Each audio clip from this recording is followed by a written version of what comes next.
Hi అండి, welcome back to our channel. అందరూ ఎలా ఉన్నారు, బాగున్నారా? ఈరోజు వచ్చేసి చేపల పులుసు ఎలా చేసుకోవాలో ఈ వీడియోలో చూసేద్దామండి. చేపల పులుసు అంటే చాలామందికి నాన్ వెజ్ ప్రియులకు చాలా ఇష్టంగా తింటారండి. మరి అలాంటి చేపల పులుసు, అందులో కొరమేను చేపల పులుసు అంటే చాలా వరకు అందరూ ఇష్టపడతారండి. మరి ఈ రెసిపీ అనేది చాలా పర్ఫెక్ట్గా, మంచి రుచిగా, ఎప్పుడు చేసినా మంచి టేస్టీగా అందరు మెచ్చుకునేలాగా ఎలా చేసుకోవాలో ఈ వీడియోలో చూసేద్దామండి. ఎవరైనా మన ఛానల్ని సబ్స్క్రైబ్ చేసుకోకపోతే ముందుగా సబ్స్క్రైబ్ చేసుకొని ఇప్పుడు ఎలా చేయాలో చూసేద్దాం. ముందుగా 1 కిలో వరకు కొరమేను చేపలు తీసుకోండి. వీటిని శుభ్రంగా క్లీన్ చేసుకోవాలండి. నిమ్మకాయ, సాల్ట్ వేసుకొని, లేకపోతే కల్లుప్పు వేసుకొని, కొంచెం పసుపు కూడా వేసుకొని శుభ్రంగా ఒక 3 to 4 టైమ్స్ నీసు స్మెల్ అనేది రాకుండా క్లీన్ చేసుకోవాలండి. అప్పుడు మనకు చేపలు అనేది చేసుకున్న తర్వాత కూడా చాలా మంచి టేస్టీగా స్మెల్ రాకుండా ఉంటుందండి. మరి ఇలా శుభ్రం చేసుకొని పక్కన పెట్టుకోవాలి.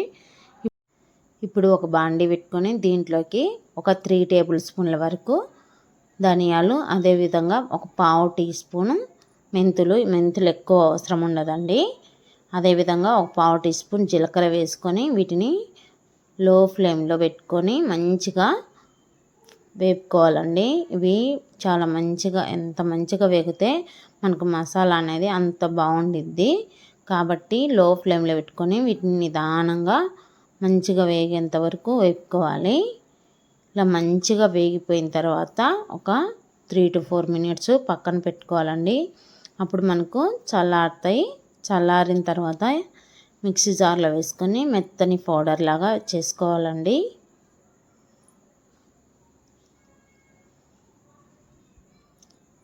మనకు చల్లారితేనండి అప్పుడు మంచిగా ఉండిద్ది మసాలా పౌడర్ అనేది.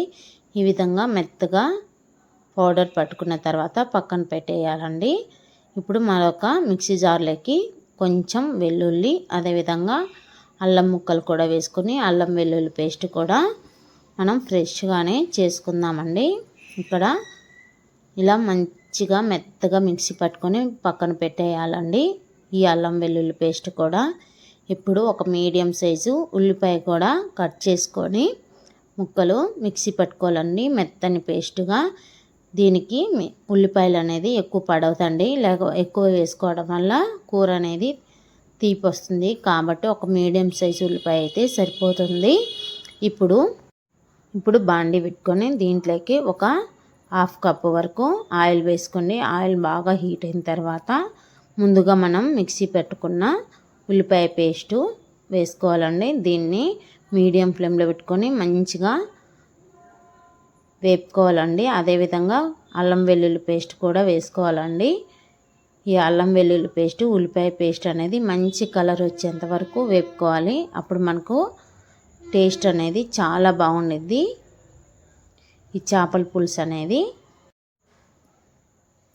చూడండి, ఇక్కడ నేను వీడియో క్లిప్లో చూపించినట్టు ఇట్లా కలుపుతూనే ఉండాలి. లేకపోతే అల్లం వెల్లుల్లి పేస్ట్ వేసిన దాన అడుగు అనేది అంటుకొని పోతుంది. కాబట్టి ఇలా కలుపుతూ ఉంటే మనకు అడుగు అనేది అంటకుండా చాలా బాగుండిద్ది.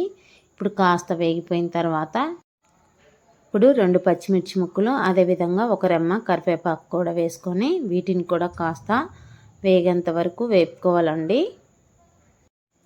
ఇది వేగేలోపు మనం ఇప్పుడు ఒక మిక్సీ జార్ తీసుకొని దీంట్లోకి 2 టమోటా ముక్కలు వేసుకోవాలండి. అదేవిధంగా ఒక 10-15 ఎండుమిర్చి కూడా వేసుకోవాలండి. మీరు కారానికి తగ్గట్టు దీనికి కొద్దిగా స్పైసీగా ఉంటేనే బాగుండిద్ది. కాబట్టి ఇక్కడ కారం అనేది నేను ఎక్కువ వేస్తున్నా.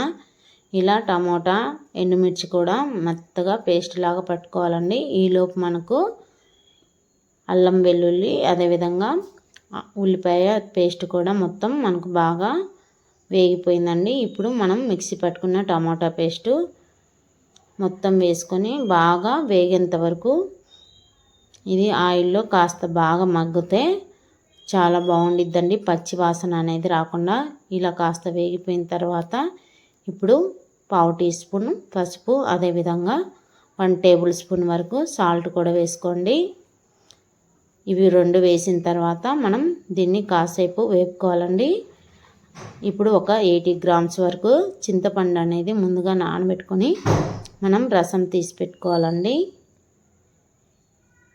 ఈ పేస్ట్ అనేది బాగా ఆయిల్లో మగ్గిపోయిన తర్వాత ఇప్పుడు మనం చింతపండు రసం కూడా వేసుకోవాలి. ఇక్కడ నేను 1 కప్పు వరకు చింతపండు రసం, అదేవిధంగా 2 కప్స్ వరకు వాటర్ వేసుకొని మొత్తం పేస్ట్ అనేది మొత్తం బాగా కలిసేలాగా కలుపుకోవాలండి. మనకు దీనికి వాటర్ అనేది కొద్దిగా పులుసు అనేది ఎక్కువ రావాలంటే కొద్దిగా పలుచగా ఉండాలండి. కాబట్టి నేను ఇక్కడ 3 కప్స్ మొత్తం వేసుకున్నాను. కాబట్టి ఈ విధంగా మనకు పులుసు అనేది ఉండాలి. ఈ పులుసు అనేది ఒక 5 to 6 మినిట్స్ హై ఫ్లేమ్లో మరిగించుకోవాలండి. ఇలా బాగా మరిగేటప్పుడు చేపల ముక్కలు కూడా ఒక్కొక్కటి నిదానంగా వదులుకోవాలండి పులుసులోకి.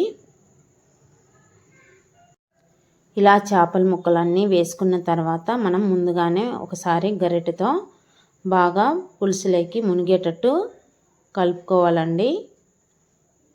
ఈ విధంగా కలుపుకొని ఇప్పుడు మూత పెట్టేసి ఒక 5 to 6 మినిట్స్ వరకు మీడియం ఫ్లేమ్లో మనం ఉడికించుకోవాలండి. చేప అనేది ఎక్కువ ఉడకాల్సిన అవసరం లేదు, సరిపోతుంది. ఒక 5 to 6 మినిట్స్ ఉడికిపోతే